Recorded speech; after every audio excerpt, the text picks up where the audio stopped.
Balikan ng Bareta ulit dyan sa luwas si Luans Barcena. Luans, kamen. Yes. Sa mga dagdag pang Bareta, nagpapasalamat ko niyan ang 1,400 na mga residente ang Northern Partican Legazpi na kung saan nagkondusir ko niyan ng pagkahapon nakakatapos pa sana kan health mobile clinic atod kan ako Bicol Party List sa pakikipag-partnership kay Senador Risa Ontiveros.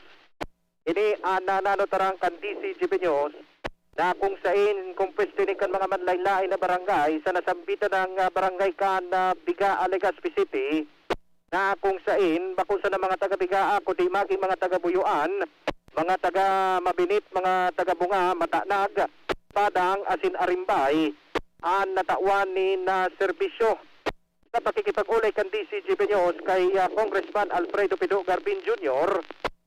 Ini espersos na paagi ninda ni Congressman Saldico asin na pakikipag-ulay man sa nasambitan ng senadora ang ani na magtao ni na libreng laboratory examination sa mga nangangaipo tusog man sa mga nataawanin siring na benepisyo. Nagpapasalamat din ka may kinaraman sa siring na bagay na pagtao ka na espersos ka na Bicol Party List kailan ta nasa poco mas o menos 3,000 pesos palan ang gagastuson kundainin mga libreng siring kaining medical examination. Tusog man sa ako Bicol sa July 13 igibuho ng siring na bagay sa Ligao Gymnasium maghapon ini sa Ligao City asin sa July 15 sa Pilikang Camarines Sur, sa 17 naman sa Lipmanan Camarines Sur, asin sa July 19 sa Mercedes Can Camarines Norte, sa July 21 gigibuho naman ini sa Labo Camarines Norte, asin ini pagtatabangan kan ako Bicol Party List, asin na Senadora Risa Ontiveros, tangani ng may hatod ang serbisyo sa salud para sa mga Bicolano. Mientras tanto, susugman sa opisina ni Risa Ontiveros, gigibuhon man ang siring aktibidad sa July 22 sa probinsya kan Quezon asi ini na mobile clinic magpapasiring pa ini sa palibot kan Pilipinas. Dagdag na Bareta, ako po, Sir Vivi. Mientras tanto, si Ans Galero may dagdag man na istorya. Ans, kamen. Pakikisumaro ang Bureau of Fire Protection Bicol sa selebrasyon ng National Disaster Resilience Month o NDRM magunyan na bulan ng Hulyo. Sa temang tamang pamamahala at kahandaan, kaalaman at pagtutulungan sa sakuna at pandemic kalasan ng bayan. Pinag-ibuhot niyan kan mga Local Disaster Risk Reduction and Management Office, PNP, BFP at hindi pa pangahensya sa gobyerno ang programa may kinaaraman sa selebrasyon. Sigun kay Fire Inspector Aramis Balde at pagkarang ng BFP Bicol, sinda makusog na nagsusuporta sa selebrasyon sa kay Ningi sa paagi kay pinakusog na programa kay sa campaign kung sa iyo anong pagirumdong o nagpaparumdom ka obligasyon sa kada opisina, establishmento na matao, nindoon na dapat sindang o sa indang gibuhon ang mga responsibilidad sa pagpapautong sa nating susunod na RA 9514 ining fire safety measures. Sinabi ni Balde na nakapalaman sa nasabing ley ang pagmangno sa palibot, pagmasid at uyapag ga-obserbar at pagreparo sa mga nakasaksak na gadgets, appliances sa libapa at tangan na makaligay sa anuman na emerhensya lalo na insidente ni nasulo. Dagdag na Bareta, Ans Galero, DZGB. Mientras tanto, daing nasyon sa kinaban na bako vulnerable sa patakot na dara kan COVID-19 variant. Ini ang kasimbagan kan Department of Health sa report kan JP Morgan ang Pilipinas asin apat pang ibang nasyon yon most vulnerable sa COVID-19 Delta variant. Sigun kay Health Undersecretary Maria Rosario Vergere na ang mga nasyon na maistabling ekonomiya de manakaligtas sa COVID-19 variant.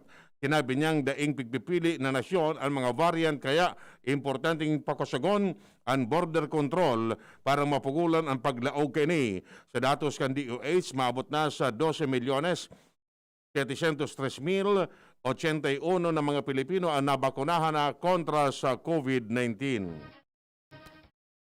Pinauwanin doon ngunyan kan Octa Research Team na mantinido sa moderate risk kan COVID-19 ang Pilipinas. Para kay Octa Research Fellow Professor Guido David na moderate risk para sa kabilugan na assessment kaini sa sitwasyon kan COVID-19 sa nasyon base sa whole of the nation approach. Tinawanin doon ni David na day pwedeng ibugtak sa low risk aron kan pigsasabi kan Department of Health o DOH dahil may mga high risk area pa man giraray. Maski nagbaba na sa 5% ang COVID-19 positivity rate kanasyon, sinabi ni David na nasa low to moderate risk sa infections pa man giraray ang National Capital Region. Base man ini sa indang indicator na kinabibilangan kan reproduction number, infection rate, average daily attack rate o ADAR, hospitalization as in positivity rate.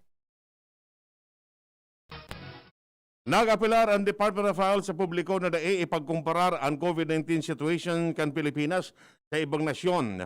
Ang komento ay pinaluwas kan DOH matapos maging ulpot ang Pilipinas sa 134 mga nasyon na inadalan sa sendang kaligtasan pag-abot sa war and peace, personal security as in natural disaster risk. Kariba naman ang COVID-19. Sinabi ni Health Undersecretary Maria Rosario Vergere na importante na mantang bukas sa mga survey alagad dapat matutukan ang nasyon asin kung ano ang may tatabang sa nasyon. Sa hintanawan ni Duo na sinda nakatutok sa pagresponde. Sarong tinawan linaw kan Interagency Task Force an allowed movement kan mga kompletong bakunado na persona kontra sa COVID-19.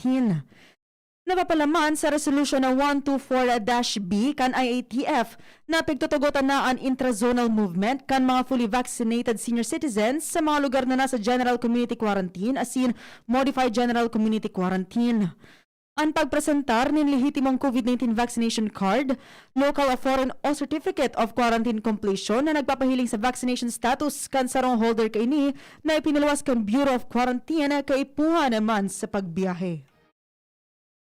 Tinawa ni asigurasyon ni DILG Secretary Eduardo Año ang publiko na ang gobyerno malatag nin mga lakdang tanganing mapreventaran ang paglakop nin mga fake vaccination card na ginagamit bilang travel pass.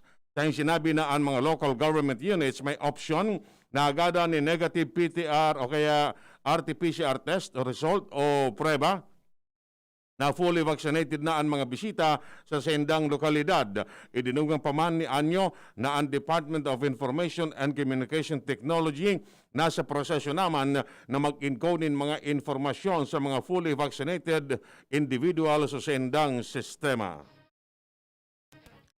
Mantinidong nasa diskresyon pa man giraray kan mga gobyerno lokal kunan sarong domestic traveler kaipuhan pang ipairarom sa RT-PCR testing o magpresentar na sanakan sa indang vaccination proof. Iniyan tinawanin linaw kan Interagency Task Force for the Management of Emerging Infectious Diseases matapos malibo nga sa ibang pinapasunod na protocols. Enot nang sinabi kan IATF na ang mga nakakumpleto na nin bakuna pwede ipahilingan sa indang inoculation card o quarantine certificate imbes na negative swab test result kung nabiyahe sa mga kataraning na lugar. Sinabi ni Presidential Spokesman Harry Roque na nasa discretion kan LGU kung mahagad pa rin RT-PCR testing o ako na ang COVID-19 vaccination card. Inagad kan League of Provinces of the Philippines na magkaiguan ng security mark sa COVID-19 vaccination card. Sinang sinabi na kaipuan ini tanganing malikayan ang pamemeke sa vaccination card. Sinabi ni LPP President asin Gobernador Presbitero Velasco kan Marinduque na kinakaipuan man na maging uniform ang COVID-19 vaccination card para makaskas ang pagberifikaar kung ang mga nitunay o peke. Tayong sinabi na ini ang sendang paninindugan mantang inagad niya na tawan ng libertad ang mga gobyerno lokal na magdesisyon kung kaipuan pa ang negative swab test result bago palaugon sa sendang nasasakupan na lugar. Siniguro kan Metro Manila mayors na may security features as hindi basta-basta mapapekean sa indang mga vaccination card. Sa Quezon City, magpon kan Biyernes, nagbugtak na ang gobyerno lokal nin tamper-proof security seal sa vaccination card kan mga nakakumpleto na nin 2 dose nin bakuna. Sa Makati City, sinabi ni Mayor Abby Binay na may security features naman sa indang vaccination card kung sa inigway ni nga watermark na kaipuhan pang gamitan nin black light para mahiling. Sa Muntinlupa, sinabi ni City Health Officer Dr. Juan Cobunye na may security feature man ang sa indang vaccination card arukan QR code. Nagpaluwas man ang Taguig City nin impormasyon na manungod sa indang vaccination card para masiguro na day ini mapapeke. Sa Manila, sinabi ni Mayor Isko Moreno na dahil mapepekaan sa ilang vaccination card dahil di ini pwedeng ma-print kung sa ina printer na dahil ang data nasa pigaapod na linya o pigaapod niya nga closed-loop system. Mantang sa Valenzuela City, magiging laminate na tulos ang sa ilang vaccination card matapos ang second dose. Mientras tanto, hinaga ni Cabinet Secretary Carlo Alexis Nograles sa mga local government units na kaskasan ang pag-i-encode in mga nabakunahan na sa verification database system kan Department of Information and Technology. Sigun kay Nograles, nagibo na ka na DICT and Vaccine Information Management System para sa verifikasyon kan status ng mga individual na nabakunahan na kan COVID-19. Para sa DICT, nakatutok man ang Department of Interior and Local Government sa pag-encode kan mga nabakunahan na sa database para maiwasan na magkaigwanin backlog. Sinabi ni Nograles na kapag areglado na ang central database, madali na sa mga LGU ang pagberipikar kan vaccination status kan mga individual na pag-araman na nasabing sistema gagamiton kan gobyerno para sa pagbiyahe sa laog asin luwas ka nasyon para sa mga fully vaccinated individual. Opinion-based man sana ang pag-aadal. Apero digdi ang mga ipinapautob na travel ban dahil sa COVID-19 pandemic, nakaapekto ini sa kapangyarihan kan Philippine passport. Tinawanin doon ni Gamble na doon na pigtutugutan sa international standards and validity kan pasaporte na masobra pa sa 10 taon. Sinabi niyang magkakaigwanin problema ang mga senior citizens sa borders, lalo na pwedeng questionon kan immigration officers o border guards ang sa indang identity. Nagluwas sa pag-aadal na nagbaba nin 8 pwesto ang Pilipinas sa listahan kan mga nasyon na may makapangyarihan na pasaporte para sa taon 2021. Gikan sa 74th rank kanakaaging taon, nagbaba ang Pilipinas sa 82nd place.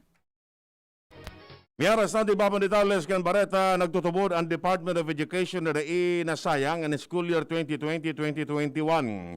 Iniapisar kan mga enerhiya na agyat sa rarom kan alternatibong paagi sa distance learning. Sigun ka Education Undersecretary Napoleon Nepomuceno Malaluan na nakaka-challenging ang school year na ini para sa gabos dahil sa naging sitwasyon kasunod kan COVID-19. Sinabi niyang di nasayang ang panahon dahil lakol pa manggiraray ang naukudan ngunyan na bako sana ang mga estudyante kundi maging ang mga ahensya para mas mapakaray ang masunod na school year sa tahaw kan pandemya. Hinugutan kan Interagency Task Force for the Management of Emerging Infectious Diseases ang pagkakaigwanin binibining Pilipinas 2021 Coronation Night sa Araneta Coliseum sa Hulyo 11 alagad. Kinakaipuhan man girarayo na maipasunod ang health as in safety protocols. Sinabi ni Presidential Spokesman Harry Roque na ang gabos ng mga partisipantes as in bisita kan binibining Pilipinas obligado na magapairarom sa COVID-19 RT-PCR test 48 oras bagon aktibidad. Yan mga tugang nga detalles kay mga Bareta ngunyan para sa aga didi sa Radyo DZGB. Sa pag-aaragan mga pag-iriba, anay tutanya sa lado teknikal. Kami po nagatod kan Bareta. Ako po si Francia may Borras. Ako mo po si Edwin Peralta nagsasabing mabalos kan sa indong pagantabay. Thinking about quality learning towards quality education? Divine Word College of Legazpi is always here to deliver what you need for education. In the face of the pandemic, this school year 2021-2022, DWCL continues to offer quality academic programs and services through flexible learning platforms. DWCL is a prestigious, service-oriented Catholic institution with PAASCO Level 2 re-accredited programs. It nurtures young people to become moral and intellectual professionals, individuals with dignity, integrity, and service orientation.